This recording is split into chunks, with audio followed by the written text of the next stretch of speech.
तंतर मंतर पर अंट शंट जारी है।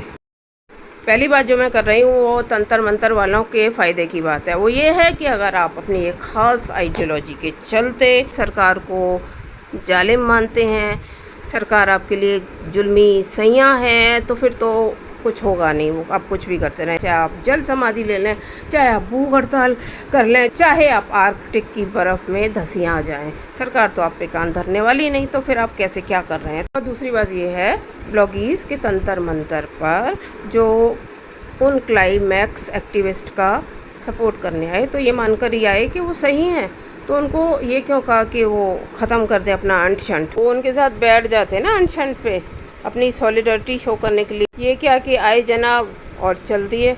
इसके अलावा एक बात ये है कि जब कोई इंडेफिनेट हंगर अंट शंट पे बैठता है तो वो दूसरे पक्ष को भी मौका देता है कि वो सोच समझ ले क्या करना है और क्या जवाब देना है, बात करनी है, कुछ भी है, तो वो जायज़ है, वो चीज़ जायज़ है। कि अगर आप में इंडियन यूथ के लिए त्याग की भावना कूट कूट के भरी है कि आप कुछ भी कर देंगे कि इंडियन यूथ को न्याय मिले, तो फिर आप ये कर सकते हैं कि 10, 15, 20 दिन में आपकी बात नहीं सुनी जा रही है, तो वो क्या है, शोले में जो वीरू था वो टंकी पे चढ़ गया था, तो आप भी ऐसे किसी ऊँचे से बहुत ऊँचे पहाड़ पे चढ़ जाएं और हुकूमत को चैलेंज करें। लेकिन ये बात आप डेफिनेटली जानते हैं कि यहाँ आपका सामना बसंती से नहीं हुकूमत से है, और जाहिर है कि इस प्लानिंग में आपकी जान जाना लगभग तय है, वो भी मिनटों सेकंडों में। तो इस बात पे भी ब्लॉगीज़ गौर फरमाना होगा। ये मैं किस तरफ इशारा कर रही हूँ कि ऐसे आंदोलनों का सच क्या होता है। और ऑफ लेट जब माननीय सुप्रीम कोर्ट के आदेश पर क्लाइमैक्स एक्टिविस्ट को पूरी सुरक्षा और उनकी सेहत का ध्यान रखते हुए हॉस्पिटल ले जाया गया, तो उस पर भी बवाल कट रहा है। तो रो क्यों रहे थे? इनके रोने के पीछे क्या राज है?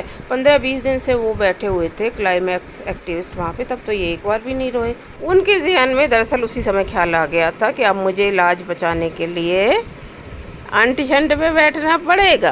अपनी इस पूरी बात को कहने के दौरान मैं यह बात भी ऐड कर दूं, जैसे कि और भी काफ़ी सारे लोग कह रहे हैं कि एजुकेशन मिनिस्टर श्री धर्मेंद्र प्रधान को नीट का जो पेपर लीक हुआ है उसको अपनी अकाउंटेबिलिटी मानते हुए रिज़ाइन कर देना चाहिए। लेकिन इसके साथ मैं ये भी कह दूं कि तंतर मंतर पर चल रहे अंट शंट को मैं अंट शंट ही मानती हूँ। चलते चलते तंतर मंतर पर फैले इस रायते के बारे में आपकी क्या राय है, मुझे इससे ज़रूर अवगत कराएं।